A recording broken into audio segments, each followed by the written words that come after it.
Good morning, and welcome to today's press briefing with Minister for EU Affairs Jessika Roswall. During the press briefing, a PowerPoint presentation will be presented. The press briefing will be available afterwards on the Swedish government website, regeringen.se and government.se.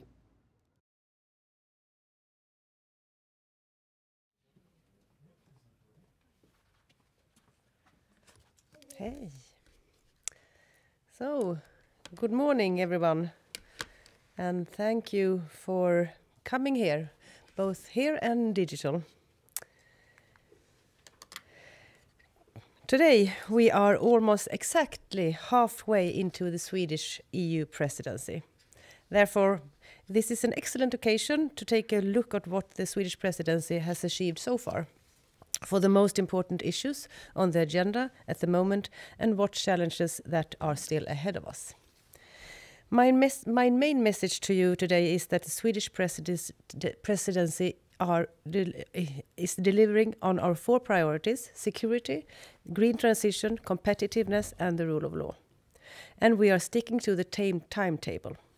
We have advanced in the legislative agenda, but much of the work is still ahead of us. As expected, the main focus for the Swedish presidency has been supporting Ukraine in their defense against Russia's aggression. We have agreed on another sanction package, which is a great achievement and a testament to the Union's strong support.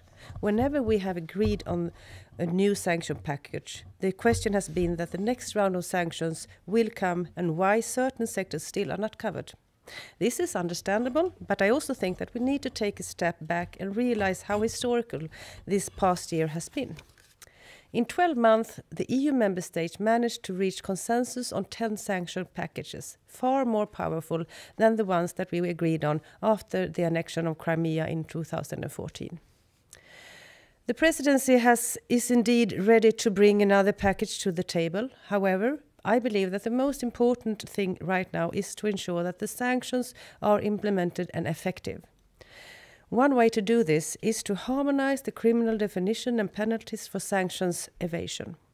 A proposal on this came from the Commission last year, and this is a key issue for the presidency, and we are working very hard to be able to reach a general approach in the Council. Another key initiative for the Swedish presidency is the ad hoc working group that currently works on finding ways to use frozen Russian assets to finance the rebuild of Ukraine. This is challenging in many ways, but the signal is very clear. Russia will pay for Ukraine's reconstruction. Moreover, as you know, the Foreign Affairs Council recently reached an agreement, a historical agreement, to provide Ukraine with ammunition in a joint procurement effort. This was a very important decision. Finally, the Swedish presidency has also invited Ukrainian ministers to participate at many of the informal ministerial meetings that have been held here in Stockholm and in Brussels. For example, last week I invited my colleague Olga Stefanishyna, she is Deputy Prime Minister in charge of EU integration in Ukraine, to an informal lunch with the EU ministers at the General Affairs Council. For the presidency, this is a display of our commitment to the EU-Ukraine relations. Moving on to internal... do you think I should change? Sorry. Moving on to internal security, the presidency is working hard on key files. For example, EU rules to confiscate assets from criminals and the proposals for automated data exchange, such as biometric data, and for more effective police cooperation. These are very important to make the EU security cooperation more effective. As regards to the Migration Pact, I am sure that you know that this week there was a vote in the LIBE committee in the European Parliament. In the Council, the presidency is working very hard with the member states, and we are making progress. I have said it before, and it is still true, that we have a momentum which we need to act on. Clearly, when the European Parliament now have a position, it is up to the Council to deliver. My view is that Member States agree with this, but of course there are still outstanding issues. We are working very hard and we are sticking to the timetable. We are making Europe greener. The Fit for 55 package is an important part of this. We have advanced at a rapid pace in the last few weeks, which I hope that you all have noted. Since the beginning of March, agreement has been reached in energy efficiency, sustainable maritime fuels and alternative fuel infrastructure. As you know, the other day the Swedish Presidency reached a preliminary agreement with the European Parliament on the Renewable Energy Directive. In addition, the Presidency achieved a position on the gas package, which is a big step towards shifting from natural gas to renewable and low-carbon gases.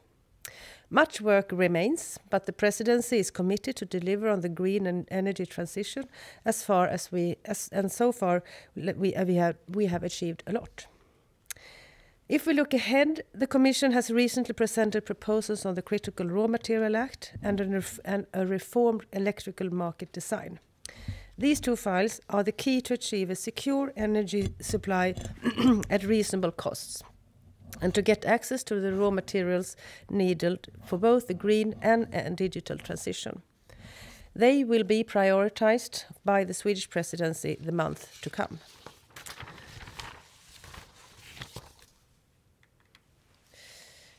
Creating the conditions for the green transition is also essential to make Europe more competitive, which is the third priority for the Presidency. The Union has lagged behind our global competitors for a long time, and this is one of our biggest challenges. The Swedish Presidency has put competitiveness on the top of the EU agenda. The Union now has a strategy to secure long-term growth and productivity, which is a big breakthrough. We have worked on this since before the Presidency. Already in the conclusions from the European Council in December, we made sure that we pushed for a long-term competitiveness strategy. In mid-March, the Commission delivered, which included key performance indicators across areas such as single market, research and development, global trade, access to private capital, and lowering administrative burden for companies. This long-term direction was confirmed by the European Council at their spring meeting last week, and leaders will follow up on this work in the next summit in June. What we are doing now is to implement this strategy in a relevant policy field, in all relative policy fields, and to follow up this on yearly basis. This long-term strategy and sector-specific targets will be basis for new policy initiatives. Last but not least, the Swedish Presidency has put a strong emphasis on democratic values and the rule of law. We are working with the Media Freedom Act, which is very important and a priority for the Presidency. In the General Affairs Council meetings that I share, we have taken an initiative to start a second round of the country-specific rule of law dialogues. We believe that these dialogues serve an important purpose in identifying challenges in each member state and exchanging best practices. By having these discussions with all member states involved, we established a common rule of law culture and a framework in the EU. While we can always do more in this area, and a great progress has been made in the past years. For example, we have recently added the new instruments such as a conditionality mechanism. Therefore, the Swedish Presidency wants to take the opportunity to evaluate the EU rule of law toolbox to see how the instruments that we have, how they actually work. For this purpose, we have invited commissioners, ministers, and key figures from civil society to a high-level conference, a symposium, in Stockholm in June, And our ambition is that the Stockholm Symposium will provide valuable input to the EU institutions and upcoming presidencies' work on upholding the rule of law of the future. So finally, a few words on what we would see ahead of us. Ukraine will remain on the top of our minds and the top on our agenda. We will have to monitor developments on the ground closely and respond accordingly. European unity is key. On competitiveness and green transition, like I said, we will bring the work forward on the long-term strategy and coordinate efforts to implement the targets in all relevant policy fields. We will also prioritize the work on the electricity market design proposal, which will be very tough, but this is an important file for the Presidency and for the Council, as well as the file on Critical Raw Material Act. These are important elements, not only to make Europe greener, but also safer. But I will stop there and will happy to take all of your questions. Thank you very much. Okay, so we will start with some questions in the room. No questions in the room. Let's move over for some questions digitally. We'll start with Euronews. Hello, Minister. Can you hear me? Yes, I can. Hello, it's Jorge Liboredo from Euronews. I wanted to ask about something that happened during the presidency that made many headlines around Europe, and that was the last-minute opposition of Germany to the e-fuels, well, to the combustion engine law, asking for the e-fuels exemption. This caused a 1-month delay in the approval. Many people criticize this as a violation of the rules of procedure in Brussels. So I want to ask you, what do you think about this German attitude? Were you surprised by it? Or how do you feel about its impact on your presidency? And then looking ahead, because you were mentioning about the final push to the Fit for 55, do you think this has set a precedent and this last-minute opposition might become more common, especially in green files, and you will see more of these surprises after the trilogues and, complicating the negotiations ahead? How do you see things playing out? Thank you. Thank you very much. Yes, I would lie if I say I wasn't surprised by the Germans. The signal that we did not have any signals of that before, so we were surprised, and we worked on all levels from the Swedish Presidency and to do what we can do for help to bring a solution on the which you read, but the conflict, that's the wrong word, but the dispute war between the Commission and the Germans, and that was also where the solution had to be solved. And the Commissioner Timmermans did that last Sunday, this Sunday, Saturday, anyway, in this weekend. But absolutely, we worked. I worked. My Prime Minister talked with Scholz, and also other ministers here in the government talked with their counterparts, and of course also on a technical level as what we can do. To say something about the future, I don't know. Of course, it's hard to speculate. I hope that it was also, as you saw, important to signal to everyone that if we have a trilogue agreement, for the system to work, it's important to have these systems to continue and not to change these, because that would be a road that I don't think any member state would like to go to. But I don't see that at the moment. I have not heard any other member states saying that in different files. Of course, we think different in different files sometimes, but it's important that we have a general agreement in the Council or in the Parliament. You have to stick to that. Agents Europe.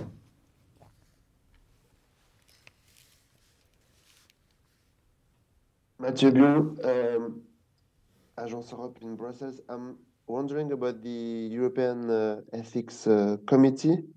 So the Commission is late proposing its ideas and the proposals. I'm wondering about the the discussions you're having with the Commissioner Jourova, and will the Council be part of this initiative, or will it be just reserved to the Commission and the Parliament, as the Parliament suggests? Thanks. Do you mean the ethical body? Yes, the European Ethics Committee or body, I don't know how you call it, but this entity structure that the President von der Leyen promised to regulate and to make the controls more efficient on European officials. Yes. No. So my answer is that when the Commission presents an ethics body, of course the Council is ready to handle that. But as you say, it's also a balance between, because all member states have their national rules on this also. So it's a balance. But if when we see a proposal from the Commissioner, we will of course work with that. But I have participated in several debates in the Parliament on this issue, and that is, as you say, mainly between the Commissioner Jourova and the Parliament at this stage. So I have no proposal yet on the table. Is there any more questions? Here in the room. We can take with Radio Radical. Thank you very much. David Carretta, Radio Radicale, Italian radio. Two questions, if I may. How do you see the debate on the economic governance review, especially in light of, let's say, the fact that one key minister, the German one, apparently has decided to harden his position on EU issues. And second question on migration. I'm wondering if you expect any real improvement on the ground after you have presented your documents on the external dimension and so on. I mean, we are seeing a quite huge number of arrivals in Italy right now from Tunisia. So I'm wondering if you think that there could be some improvement or it will continue like that. Thank you very much. Thank you for the question. No, when it comes to economic governance, I think that that was also something that was important, that the ECOFIN reached an agreement, and that was not easy. And Elisabeth Svantesson, our Minister of Finance, worked hard to get the agreement. And I have nothing to say more than that they did reach an agreement. And I know that it was Germany who had some additional text in the end, but as far as I hear, that was a good agreement, but it was not easy. And that is good from a Swedish perspective, and for the presidency, it's good that this is on place and that the Commission now have to work, come back to the Council on this, because we need to have this discussion, as you know. On migration, I think that we have made progress from the Swedish presidency and absolutely from the Parliament's side. And it's important to see that we are sticking to the timetable that the French presidency agreed with the Parliament and the Commission, and that is one thing. That's a good news that we still stick to the table. And as I said in my speech, there is a momentum now, and you know that, especially from Italy, that we also see the need to have the Migration and Asylum Pact agreed on during but next or the Spanish or the Belgium presidency. And that is why it's important that we have this very fruitful as I hear discussions on technical level in the different working groups, but also in the at the political level. So I am hopeful that we will see continued progress. I think Susanne Palme has a question. Can you hear me again? No. Oh, sorry. Yeah. No, there was a question about the Germans, but didn't Sweden do exactly the same with the LULUCF vote in the council, that Sweden suddenly didn't support the compromise? That's a difference, because the LULUCF we have never said that we agreed on for the first place, and it's a very known fact that Sweden has had difficulties when it comes to the European view on how to see the forestry when it comes to we think that our forestry industry is very important to the green transition, and the final agreement that was agreed on had some changes that we saw a risk of having effect on the Swedish forestry policy when it comes to how we can use it to the green to reach our goals when it comes to the climate, the green transition. So I think it's a difference. And I should say also that one of the things that we have seen the last weeks is that the Swedish presidency has really delivered when it comes to the Fit for 55 package. Just this week and last week, a lot of agreements and trialogues were finished, and that is a great success. We still have some left, and it will not be easy, but it is really important for the presidency that we close and we work on these files so we can together reach our common, agreed climate goals. Euronews again. Hi again, yes. I have a question on sanctions, because you mentioned that you want to make sanctions work with the next package, which will be the number 11 since the invasion. Do you think this next package of sanctions, I know that it's still not being discussed, there's nothing on the table yet, but do you think it will only focus on circumvention of sanctions, of strengthening the enforcement, or it might have some additional trade aspects like the diamonds that it's been discussed with the G7 partners, or even something related to the nuclear sector? Do you think we will have a trade dimension with new bans, or it will focus exclusively on the enforcement and circumvention? Thank you. Thank you for a good question, which I have very hard to answer, because I'm not in these discussions, and I think also, but from my perspective, in the Swedish presidency, we stand ready to discuss another package of sanctions, of course, and the discussions are ongoing, but I cannot speculate on exactly how they will look, of course. But I think that it's also important to stress that we now also have to focus on the sanctions effectiveness, and because it's also that is really important to also focus on. So no more questions. Okay, thank you very much, and we will meet again.